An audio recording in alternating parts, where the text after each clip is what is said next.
Bom, e para que possamos entender melhor sobre esse aplicativo que aproxima políticos e eleitores, a gente conversa agora com o idealizador, o André Schaiman. André, mais uma vez, bem-vindo aqui à Jovem Pan. Tudo bem? Como vai?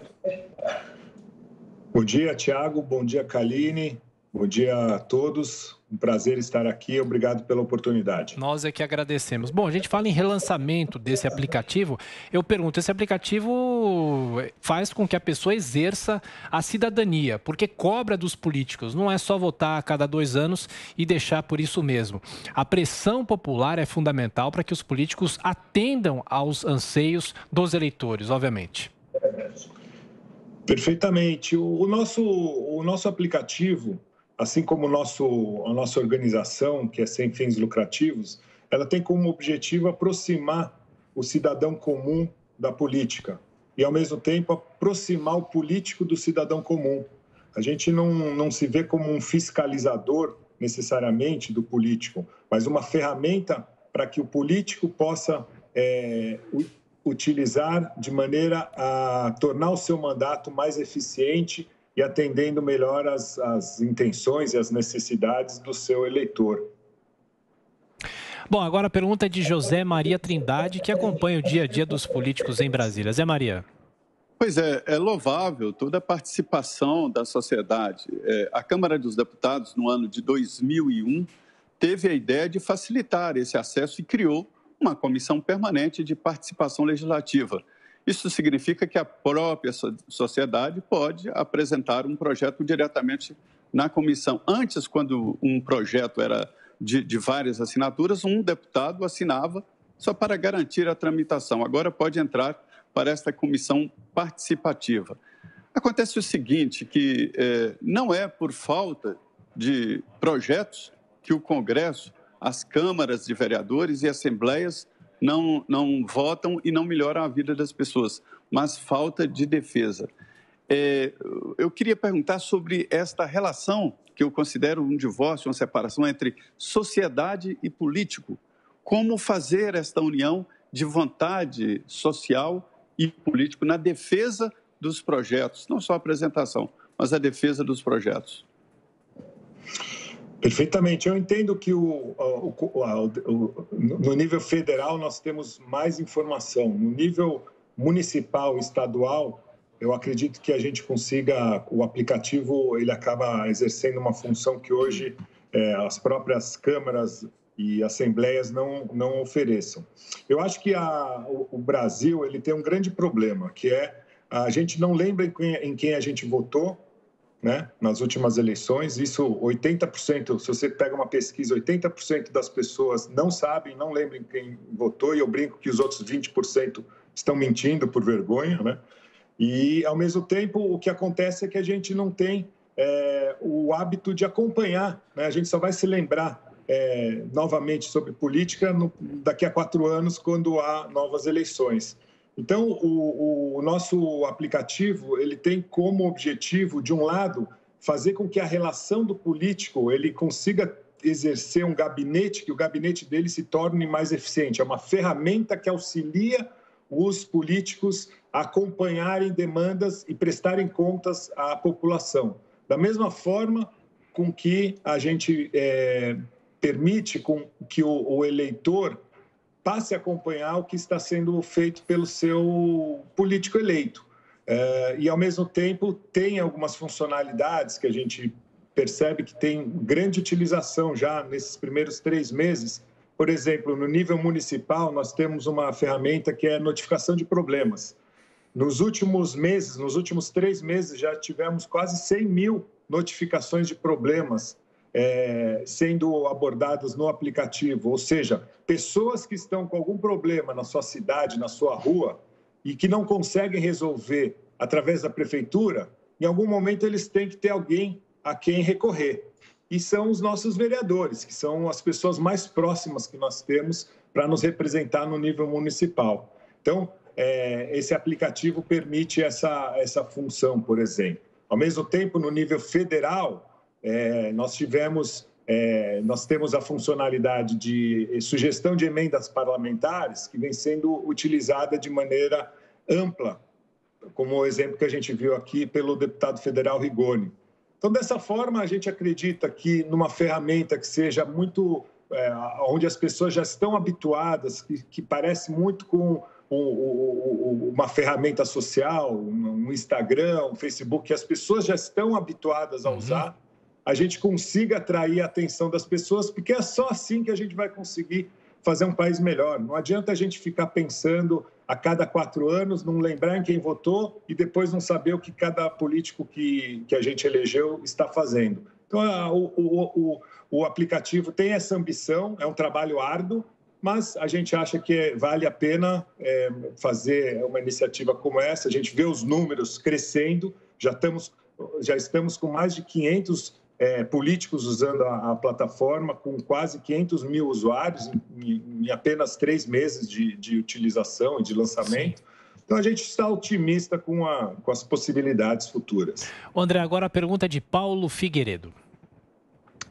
André, bom dia. Eu achei muito interessante esse aplicativo. Ontem eu estava participando do programa Pânico aqui na Jovem Pan e muita gente ficou surpresa quando eu disse que na concepção original das democracias representativas, os nossos parlamentares, os nossos representantes, eles não tinham esse trabalho em tempo integral. Eles eram pessoas que viviam na sociedade, cada um com a sua profissão, o pastor da igreja, o advogado, o leiteiro, o padeiro, etc.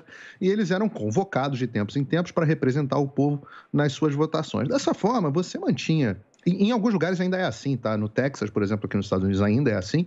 E eu descobri ontem, por comentários de leitores, que na Suíça é assim também. Então, o objetivo disso é você manter sempre os políticos muito próximo das pessoas. Agora, no século XXI, as pessoas interagem muito mais pelas redes sociais, pela tecnologia, do que pelas ruas.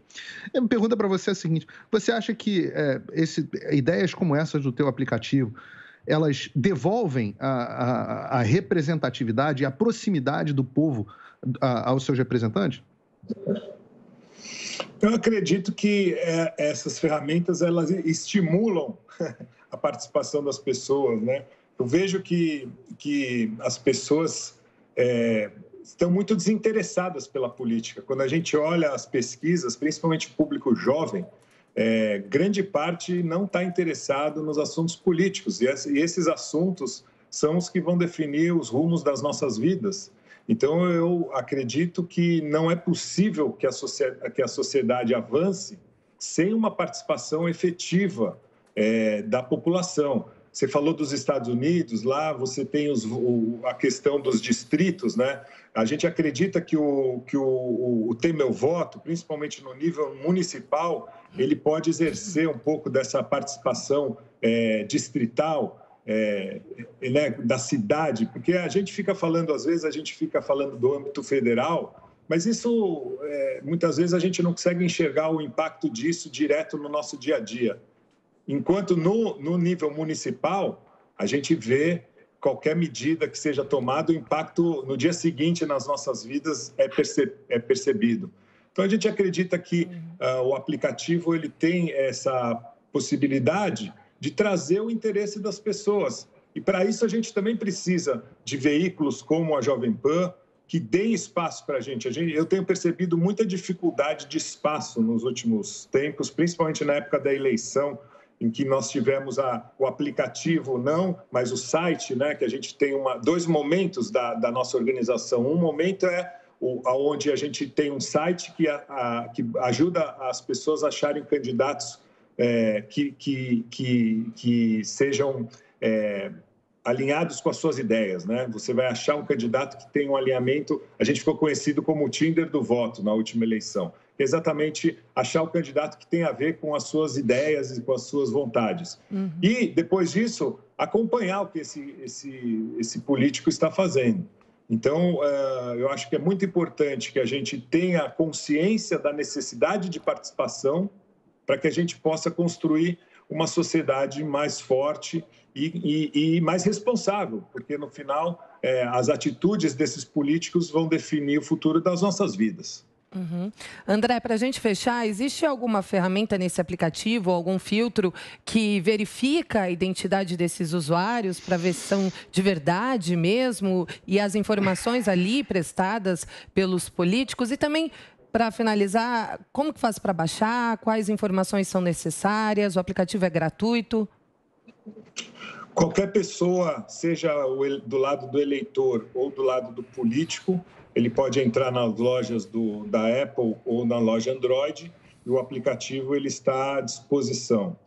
Quanto mais pessoas baixarem e muitas vezes enxergarem que o seu político não está no aplicativo e essa pessoa puder mandar um e-mail para aquele político, para que ele conheça e utilize a ferramenta, é assim que a gente vai crescendo, além de espaços na mídia espontânea como esse que a gente está tendo aqui. Então, a ferramenta ela é 100% gratuita, tanto para o eleitor quanto para o político, e nós temos, sim, na hora que você vai fazer o seu cadastro, nós temos um sistema que vai te mandar uma mensagem para você validar que você existe, que você não é um robô. Dessa forma, a gente consegue ter certeza que os usuários que estão entrando estão seguindo os políticos que eles escolheram. E também uma outra característica que a pessoa não vai mudando o político. Então, naquele momento que você se cadastra, você escolhe o político que você quer seguir, que teoricamente é o político que você votou, ou aquele político que está te representando, caso o seu político não tenha sido eleito, e a partir daí você segue esse político até o final do mandato dele, sem a possibilidade de você poder mudar para outro, porque o seu voto ele vale por 4 anos. Então, o conceito do aplicativo é o mesmo. André Scheiman, do aplicativo Tem Meu Voto. Mais uma vez, obrigado pela atenção e gentileza com os ouvintes e espectadores da Jovem Pan. Um bom trabalho, um abraço. Obrigado pela oportunidade, bom dia a todos. Obrigado. Agora...